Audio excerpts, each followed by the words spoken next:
What's up YouTube, it's your boy onepumpwillie, and today we're bringing you a guide on how to play the new killer, the Skull Merchant. I have reached 101 consecutive wins with her in the PTB. Now of course it's not a legitimate win streak, it's just to have a rough indicator as to the experience that I have playing her. So we have found some success. I don't know if you've heard what people have been saying. She's been called a weak killer. I don't think she's a weak killer. I think she's rather fun to play too. So let's get right into how her power works. This is the build that we've been primarily using. Save the best for last: Bamboozle, Superior Anatomy, Dissolution, with an add-on called Overcharge, which increases the battery life of a claw trap. So we'll get into claw traps. Ultrasonic trap speaker, which also deals with claw traps, and it's basically like a really strong version of Dissolution that can work when they're full health. So real quick, you know, I don't even like I don't like the description because it makes more sense when we just use her power endgame. So she does benefit more so on indoor maps compared to outdoor maps because her drone has a radius. Okay, so if you right click, you deploy your drone. You have up to 4 drones. When you deploy a drone, it puts your cooldown on. Your drone is in an active state when you put it down, which creates this orange ring. If Ash were to step inside of this ring, it'll make a little beep beep sound. Also, the yellow light on top of our radar will activate, indicating that somebody either has a claw trap, which means that they hacked this. And then also, when you're within the range for 10 seconds, you get a heartbeat and you become exposed. Another thing to note is that when you yourself stand within the radius of the drone, it takes a second to activate. If you notice the black smoke on the side of our screen, it takes a second to activate, but we lose our own terrorists. So you have to step inside an active drone for a couple of seconds. You become undetectable. Now, a drone will be active for 30 seconds, which is also how long the expose duration lasts if somebody were to become exposed by a drone. It will be active for 30 seconds. Honestly, I don't know why it goes up like this when somebody's near it, just because it's a very polite drone. It doesn't want to be in the way of people, including when it's about to get hacked. It will go up. So if you notice your drone change position, or even the aura goes away, that means that somebody's hacking it. So the 2 lights that are spinning around will detect a survivor. If the survivor avoids those lights, they can go and try and hack the drone, and they are met with a sequence of arrows.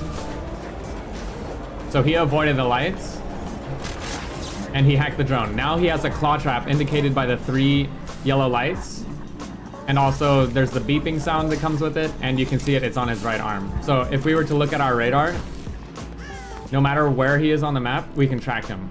So this is probably about like 40 meters away. Now notice that the white dot just went away. That's because the batteries ran out. And you can also see on the HUD that it has no batteries on the claw trap. If he steps within range of another drone and his battery is reactivated, you can recall your drones by holding left control and pressing space. You don't need to be next to them to recall them, and you also don't need to be next to them to activate them. Now I can either recall the drone when I'm looking at my radar, or I can activate the drone. If I were to activate the drone, it would put my power on cooldown. If a drone is inactive, however, I can save my cooldown when the survivor goes and becomes detected by it. It will activate the drone automatically when the lights detect him with line of sight, which basically saves me a cooldown, so I can immediately go ahead and use another drone or activate another drone across the map. So you can kind of be efficient with your drones.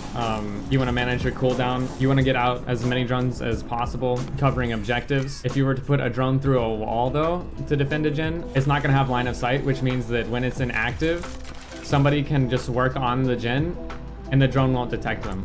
So if you're going to be tricky with your drone placement, and let's say you want to make it hard for them to interact with your drones and hack them, you can put a drone above the generator here, and as long as you keep it active, it's going to cover this entire area, and it's going to make it a little bit harder for them to basically hack that drone. Ideally, you want like some drones to have good line of sight of gens, and some drones to be cheeky drones, because you're not going to be able to keep every single drone active at the same time. So you want some drones to be next to gens and have good line of sight, and some drones to be hidden, so you can have a good balance of managing your cooldowns. And honestly, with our build, you kind of want somebody to hack a drone and have a claw trap. Also, something to note is that drones do go through floors, so the radius is vertical. And yeah, basically you want to put your drones near gens because the radius is so small. Like, you can also try and position your drones around the gen that you're defending. Like, let's just say that this gen has the most progress and you're certain that a gen across the map that's not being worked on, like, you don't need a drone for that one. You can bring back a drone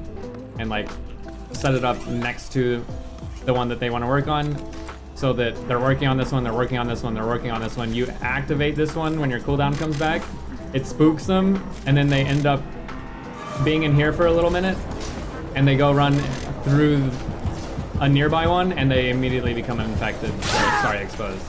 Okay, so Ash is working on this gen here, setting up a drone inside a basement, and like just coming up with like clever spots, honestly, for drone placement can be pretty big, because now somebody has to come all the way down here if they want to deactivate this drone, and you're going to get a free hit no matter what. And on top of that, like, they may not even make it to the next window. Let's demonstrate what happens when you have a claw trap. Now, I'm not even going to be near him when this happens. But basically what just happened is that because he has a claw trap, he instantly breaks a pallet. Let's do it to another one. Let's do it to this god pallet.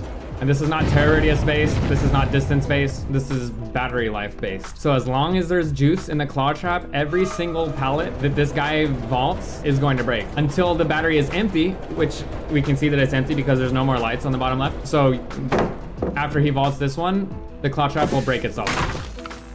So as you can see, claw traps are a lot stronger with these add-ons, and the yellow one that we're running overcharge extends the battery life by 20%, so we can capitalize off of claw traps and breaking as many pallets as possible.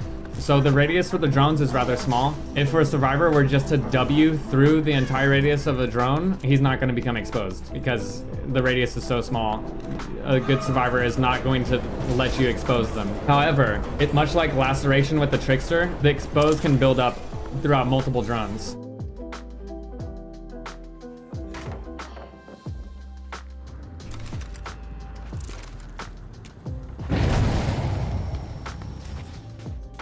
And yeah, even if somebody's exposed, if they don't have a claw trap or they're not within the range of the drone, you can't track them. So when you see somebody's HUD light up yellow, you kind of just want to pull out your radar, because it will show you, as long as like they're still within the radius, if you're quick about it, you can see where they are. So for example, I'm looking for people, I don't know where Ash is.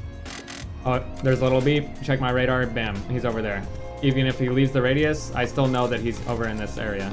And the longer that the dot is on your radar, you know the more exposed you've built up, so the more you might commit to exposing them. Although that is pretty risky, and it's generally safer to get the free hit. Okay, so for example, if you're defending a 3-gen, you kind of want to put your drones as close together as possible. So for example, this one should be able to see the gen through the wall. It is the single man gen too. So anybody working on this gen will become exposed. And we put it in between this gen and that gen, so that we have more time walking through this radius without a terror radius. So the effect when you don't have a terror radius lingers, but if you want your best opportunity of sneaking up on people where you know they are at, you just set up your drones next to each other, and you can still cross the gap and you continue not having a terror radius. Let's see, where can I put this drone? Probably right about here. And then we have our fourth and final drone for whoever I think they want to path mostly. So for example, like, we could put it in the corner over here, although if they're pretty smart and they know that I have a 3-gen, they want to reset on the other side of the map, so they're probably going to be coming down these hallways, like, after I scare them off the gens. So we might even already have, like, our 4th drone set up,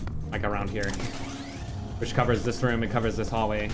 Anybody working on that gen that runs this way, there's a good chance to become exposed.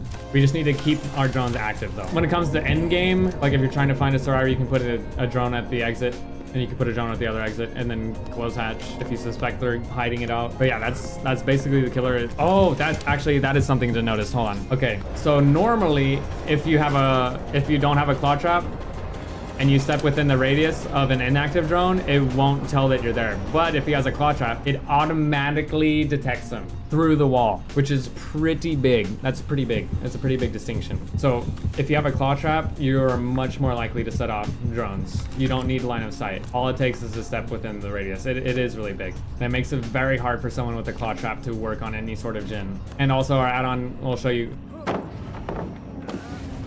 it just breaks pallets. And as long as there's battery juice, it will continue to break pallets. So like if you've been chasing people and getting the force drop pallets, like, you can mind game pallets, you keep building up bloodlust because you don't need to break the pallets.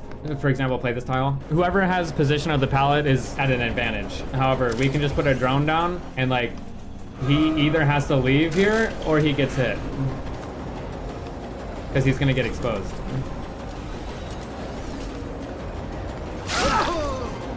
So we kind of just avoid pallets. And if this pallet was already down and he has a claw trap, like we get him to vault it, it breaks, like we get Dissolution. One thing to know with Dissolution is that when you're within the radius of your drone, you don't have a tear radius. So if he were to vault this pallet right now, it wouldn't break with Dissolution. So that's one thing that you gotta kind of watch out for with Dissolution. And then the idea behind Bamboozle and Superior Anatomy is that we also just completely avoid windows.